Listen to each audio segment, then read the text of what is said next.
અગ્નિકાંડને લઈને એબીપી અસ્મિતા પાસે મોટી જાણકારી છે। જવાબદાર અધિકારીઓ કાર્યવાહી કરાવવામાં માધ્યમોની મહેનત રંગ લાવી છે। અગ્નિકાંડના આરોપી અધિકારીઓને ડિસમિસ કરાયા। રાજકોટ મનપા કમિશનરે 6 અધિકારીઓને ડિસમિસના આદેશ કર્યા છે। આરોપી અધિકારીઓને ડિસમિસ કર્યાની કોર્ટમાં જાણકારી આપવામાં આવી છે। રાજકોટ ટીઆરપી અગ્નિકાંડમાં મહાનગરપાલિકાની આ મોટી કાર્યવાહી મનપાના ફાયર ઓફિસર રોહિત વિગોડા ડિસમિસ સહિત અનેક એવા અધિકારીઓ છે જેમને ડિસમિસ કરવામાં આવ્યા છે। संवाददाता हिरेन राज्यगुरु अपनी साथे लाइव जोड़े गया है। जी हिरेन, बिल्कुल जे रीते राजकोटनी अंदर टीआरपी अग्निकांड थयो हतो अने तेना दोषितोने कड़क में कड़क तेनी सामे कार्यवाही थाय तेने लई अने एबीपी अस्मिता सहितना माध्यमोए रीतसर एक झुंबेश चलावी हती अने ए झुंबेश हवे रंग लावी होय तेवुं लागी रह्युं छे। हाईकोर्टनी अंदर आ केसने लई दुर्घटनाने लई जे सुओ मोटो थई हती तेनी अंदर जे जवाब म्युनिसिपल कॉर्पोरेशन राजकोट द्वारा रजू करवामां आव्यो छे तेमां स्पष्ट कहेवामां आव्युं छे के 6 अधिकारीओने डिसमिस करवामां आव्या छे। निवृत्त थयेला टीपीओ के जे मुख्य आरोपी आ केसनी अंदर छे मनसुख सागठिया तेमनी निवृत्ति पछीना जे लाभ छे एटले के रजामां जे रोकांतर रजा પડતર રજાનું રોકાંતર રૂપ તેને મળતું હોય છે તે તેમને નહીં આપવામાં આવે, રદ કરવામાં આવ્યું છે। આ ઉપરાંત માત્ર તેમને પ્રોવિઝનલ પેન્શન જ ચૂકવવામાં આવશે। જે અધિકારીઓને ડિસમિસ કરાયા છે તેની વાત કરીએ તો રાજકોટ કોર્પોરેશનના ફાયર સ્ટેશન ઓફિસર રોહિત વિગોટાને ડિસમિસ કરી દેવામાં આવ્યા છે। આ સાથે ટાઉન પ્લાનિંગ વિભાગના અધિકારીઓ ઉપર મોટી પસ્તાળ પડી છે। ગૌતમ જોશીને ડિસમિસ કરાયા છે, મુકેશ મકવાણાને डिसमिस कराया छे, जयदीप चौधरी ने डिसमिस कराया छे, राजेश मकवाणा ने डिसमिस कराया छे। ज्यारे chief town planning officer Mansukh Sagathiya के जे आ केसनी अंदर मुख्य आरोपी हता तेओ निवृत्त थई चूक्या छे एटले निवृत्ति पछीना जे एना भथ्थाओ छे वधाराना ए रद्द करी देवामां आव्या छे। जे तेमनी रजा तेमनी पड़ी रही होय ए रोकड़मां रूपांतरित थतुं होय छे। ज्यारे कोई सरकारी अधिकारी रिटायर्ड थता होय छे ए तेमने करी आपवामां नहीं आवे, रद्द करवामां आव्युं छे। साथे तेमने पेन्शन स्वरूपे मात्र प्रोविजनल पेन्शन चूकववामां आवशे। तो आ अंगेनो जवाब ए हाईकोर्टनी अंदर रजू करवामां आव्यो छे। हाईकोर्टे जे सुओ मोटो करी हती ए सुओ मोटोनी सुनावणी चाली रही छे ए दरमियान राजकोट महानगरपालिका द्वारा आ जवाब रजू करवामां आव्यो छे के 6 अधिकारीओने डिसमिस एटले के तेमने हाकी काढवामां आव्या छे। जे प्रमाणेनो रोल तेमनो सामे आव्यो हतो, जे बेदरकारी सामे आवी हती तेने लई अने आ तमाम सामे गुनो नोंधाया बाद कोर्टनी अंदर जे केस चाले छे ए केसनी अंदर आ जवाब रजू करवामां आव्यो छे। 6 अधिकारीओने डिसमिस करवामां आव्या छे। ज्यारे मुख्य आरोपी निवृत्त थई गयो छे मनसुख सागठिया तो तेमना निवृत्ति पछीना जे भथ्थाओ छे ते रद्द करी देवामां आव्या छे। जी आभार हिरेन विगतो आपवा माटे। तो अधिकारीओने सस्पेन्ड कर्या बाद अधिकारीओने मोटा पाये डिसमिस कर्यानो आ पहलो किस्सो छे। अगाऊ सस्पेन्ड कराया बाद हवे अधिकारीओने डिसमिस कराया छे। टीआरपी अग्निकांडने लईने आ मोटी जानकारी माध्यमों सतत दर्शावी रह्या हता। टीआरपी अग्निकांड बाद कार्यवाही कराववामां पण माध्यमोनो महत्वनो फाळो छे। अग्निकांडना आरोपी अधिकारीओने डिसमिस कराया छे। राजकोट मनपा कमिशनरे 6 एवा अधिकारीओ छे तेमने डिसमिस करवाना आदेश आप्या छे। आरोपी अधिकारीओने डिसमिस कर्यानी कोर्टमां पण जानकारी आपवामां आवी छे। जेम हिरेने पण कह्युं के कोर्टे सुओ मोटो कर्यो हतो। राजकोट टीआरपी अग्निकांडमां मनपाना फायर ऑफिसर रोहित विगोडाने डिसमिस करवामां आव्या छे। टाउन प्लानिंगना जे अधिकारीओ हता एवा घणा अधिकारीओ छे जेमने डिसमिस कराया छे। जेमां गौतम जोशी, मुकेश मकवाणा, जयदीप चौधरी, राजेश मकवाणा, मनसुख अने टाउन प्लानिंगना अधिकारी मनसुख सागठिया जे मुख्य आरोपी आ तमाम सामे कार्यवाही करवामां आवी छे। आ डिसमिस करवामां आव्या छे। साथे भ्रष्ट मनसुख सागठियाने मात्र प्रोविजनल पेन्शन मळशे। टाउन प्लानिंगना अधिकारी मनसुख सागठियाना भत्ता रद्द करवामां आव्या छे। टीआरपी अग्निकांड आपणे सौ कोई आपणे जाणीए छीए के खूब मोटो अग्निकांड हतो। अनेक लोकोना जीव गया हता। सतत माध्यमोमां दर्शाववामां आवतुं हतुं। एबीपी अस्मिताना एडिटर रोनक पटेल વધુ વિગતો સાથે ફોન લાઈન ઉપર જોડાયા છે। જી સર, સામાન્ય સંજોગોમાં અધિકારીઓ સસ્પેન્ડ થતા હોય છે અને સસ્પેન્ડ થયા પછી સ્થિતિ એવી સર્જાતી હોય છે કે કોઈ ને કોઈ બાને પાછલા દરવાજાથી એક સમય ગયા બાદ એ રીઇન્સ્ટોલ થઈ જતા હોય છે। એટલું જ નહીં, તેમની મોટી પહોંચ હોય તો કેટલાક તો એ જ મલાઈદાર ખાતા ઉપર એ પોસ્ટિંગ મેળવવામાં સફળ પણ થતા હોય છે। પરંતુ આ પહેલી વાર થયું છે કે એક સાથે આટલા અધિકારીઓને ડિસમિસ કરાયા છે। જો કે સાગઠિયા થોડોક નસીબવાળો એટલે રહ્યા કે સાગઠિયાની નિવૃત્તિનો કાળ આવી ચૂક્યો હતો, પરંતુ જેમની નિવૃત્તિનો કાળ નહોતો આવ્યો એવા તમામ અધિકારી કે જેઓ આરોપી બનાવવામાં આવ્યા હતા એમને ડિસમિસ કર્યા છે. સસ્પેન્ડ અને ડિસમિસ આ બંને વચ્ચેનો ભેદ આપ સમજો.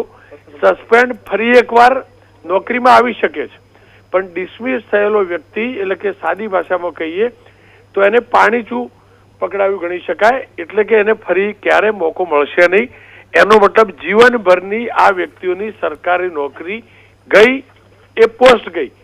અનેક કિસ્સા આપણે જોયા છે કે કેસ ચાલે, એક મુદતમાં કેસ ન થાય, ક્યાંક ચાર્જશીટ મોડી ફાઇલ થાય અને આ બધાના કારણે એ બચી પણ જતા હોય છે. આપણી સાથે પરસોત્તમભાઈ પીપળિયા જોડાયા છે. પરસોત્તમભાઈ, આપને યાદ હશે જ્યારે આ દુર્ઘટના બની, જીવલેણ દુર્ઘટના પણ નહીં પણ આ પાપ થયું રાજકોટની અંદર, એના બીજા દિવસે સવારે હું આપને સર્કિટ હાઉસ મળેલો અને આપ તમામ સાથે વાત કરેલી. એટલે મેં કહેલું કે ન્યાય ચોક્કસથી મળશે અને આપણને આશંકા પણ એ જ હતી કે સસ્પેન્ડ પૂરતી વાર્તા રહેશે, આગળ નહીં થાય, પણ કમસે કમ ડિસમિસ થયા છે. અને પહેલી વાર કદાચ થયું હશે જેટલું હું સમજુ છું ત્યાં સુધી, એક સાથે અધિકારીઓ ડિસમિસ થયા અથવા કરવા પડ્યા. આ નિર્ણયને આપ કેવી રીતે મૂલવો છો? મને પૂરેપૂરી ખબર છે. આપે અહીંયા કેમ્પ રાખેલો અને નગર શ્રેષ્ઠીઓને અને સંસ્થાના આગેવાનોને આપણે બોલાવેલ અને ત્યારે એક આપણા તરફથી આશ્વાસન આપવામાં આવેલ કે જ્યાં સુધી આનો અંતિમ નિર્ણય નહીં થાય ત્યાં સુધી અમે જંપીશું નહીં. આજે આ જે નિર્ણય થયો છે એ જે મીડિયાએ કીધું હતું એનું 100% પાલન થયું છે, એનો સંતોષ છે. કારણ કે અત્યાર સુધી માત્ર સસ્પેન્ડ હતા, હવે ડિસમિસ થઈ ગયા છે. એટલે હવે એમને રાજકોટ મ્યુનિસિપલ કોર્પોરેશનમાં ફરજમાંથી ફરજ મુક્ત કરવામાં આવ્યા છે. એટલે જે પીડિત છે એને ન્યાય મળી ગયો છે, પરંતુ જે 2-4 મોટા મગરમચ્છો હતા, જેને કહેવાય કમિશનર અને શાસકો, એની જે જવાબદારી બનતી હતી સ્ટેન્ડિંગ કમિટીના ચેરમેન વગેરે વગેરેની, એને સમિતિએ ટાળવી લીધા છે. એટલે એટલો હજી રંજ કહી શકાય. બાકી આ જે સસ્પેન્ડ ડિસમિસ થવાને પાત્ર હતા એ ડિસમિસ થયા છે. અને સાગઠિયા છે તેને વય મર્યાદાના કારણે તેમની ઉંમર પૂરી થઈ ગઈ હતી, એટલે એને ડિસમિસ શબ્દ ન વાપરાય, પણ એના આંશિક લાભોથી એને વંચિત રાખવામાં આવ્યા છે. એટલે એને રોકડ રજાનો પગાર ને વગેરે લાભો એમને આપવામાં આવ્યા નથી. એટલે તે પણ એને શિક્ષાત્મક એની ઉપર કાર્યવાહી થઈ છે. એટલે એકંદરે જોઈએ તો જે પીડિત છે એને લાભ મળ્યો અને એને રાહત મળી છે કે ના, જે કાંઈ મહેનત કરી મીડિયાએ એનું પરિણામ આવ્યું છે. પરસોત્તમભાઈ, આપનો ખૂબ ખૂબ આભાર. ન માત્ર મીડિયા પણ તમામ રાજકોટના સ્થાનિક મીડિયાની પણ મહેનત હતી, અગ્રણીઓની પણ મહેનત હતી.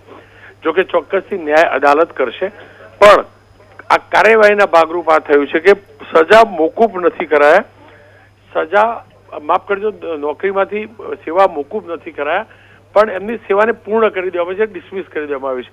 વસરામભાઈ મારી સાથે જોડાયા છે. વસરામભાઈ, હું જરાય નથી કહેતો કે ન્યાય મળી ગયો, કારણ કે જેમના ઘરના લોકોનો જીવ ગયો છે એ કોઈ પણ પ્રકારની આર્થિક રાહત કે આ પ્રકારની કાર્યવાહીથી એ પૂર્ણ ન્યાય ન ગણાય. પણ એટલું ચોક્કસથી સંતોષ, કમસે કમ એક જર્નાલિસ્ટ તરીકે આપ તમામ જાણો છો, એ વખતે મેં પણ સંકલ્પ કર્યો. ઘણા લોકો મારી પર પણ સવાલ ઉઠાવતા હતા કે તમે કહેતા હતા કે જો ન્યાય નહીં અપાવી શકું તો આજ પછી આવી ઘટનાનું કવરેજ કરવા નહીં આવું, પણ દર્દ પણ થતું હતું. પણ આ સંજોગોની અંદર 6 અધિકારીઓને ડિસમિસ કરવા સસ્પેન્ડમાંથી, એ નિર્ણયને આપ કેવી રીતે મૂલવો છો?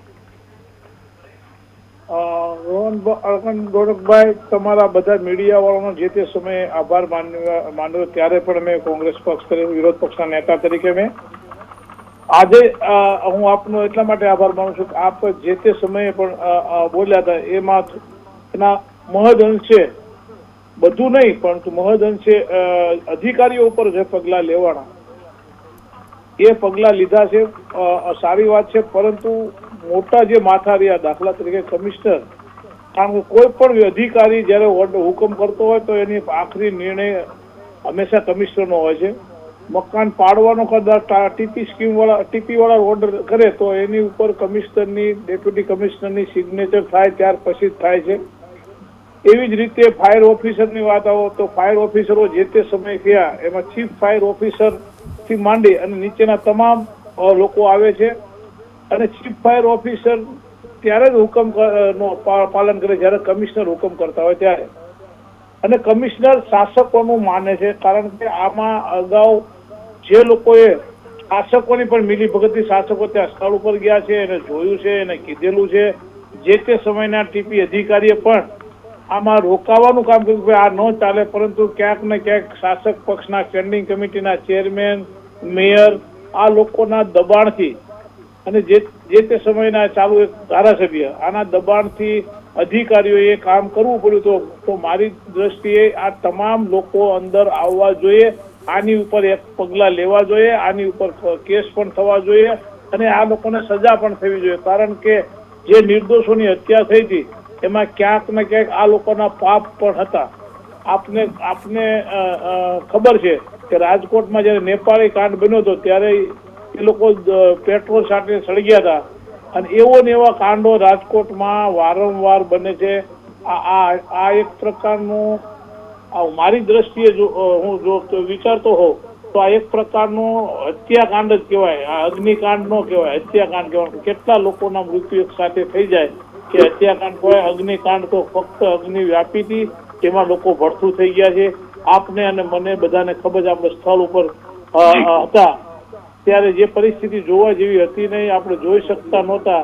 તેમ છતાં અત્યારે જે 6 અધિકારીઓને ડિસમિસ કર્યા છે એ એક સરાહનીય છે, સારો છે. અને એમાં રાજકોટના અને ખાસ કરીને આપનો પણ હું રાજકોટના એક નાગરિક તરીકે આભાર માનીશ, કારણ કે આપે પણ ત્યારે બહુ સારું એવું કવરેજ આપેલું. વર્ષાભાઈ, આપનો ખૂબ ખૂબ આભાર. પરંતુ એ હકીકત છે, અમારા એ કવરેજમાં રાજકોટના સ્થાનિક પત્રકારોની માત્ર એબીપી અસ્મિતાની ટીમ પણ તમામ પત્રકારોની મહત્વની ભૂમિકા રહી હતી અને તમામ પત્રકારો આ વાતને તમામ પ્લેટફોર્મ પરથી રજૂ કરતા હતા. ખેર, મોટા સમાચાર એ છે વિલંબ ચોક્કસથી થયો છે, સંપૂર્ણ કાર્યવાહી નથી થઈ, પરંતુ પહેલીવાર એવું થયું છે કે અધિકારીઓને, તે પણ 6 અધિકારીઓને ડિસમિસ કરવામાં આવ્યા છે. હું ફરીથી શબ્દો પર ભાર મૂકું છું. સસ્પેન્ડ થયા પછી રિસ્ટોલ થાય છે, પણ અહીંયા 6 અધિકારીઓને ડિસમિસ કરાયા છે. અને આ બતાવે છે કે ચોક્કસથી અદાલતમાં તો ચોક્કસથી ન્યાય થશે જ, પણ ચોક્કસથી સરકાર લેવલે પણ જેટલા પણ લોકો આરોપી બન્યા હતા અને સરકારના પક્ષ તરફથી બનાવવામાં આવ્યા હતા તેમને ડિસમિસ કરીને ન્યાય અપાવવાની ઈચ્છા શક્તિ છે તે સરકારે ચોક્કસથી પ્રગટ કર્યું છે. બિલકુલ, આભાર સર જોડાવા બદલ.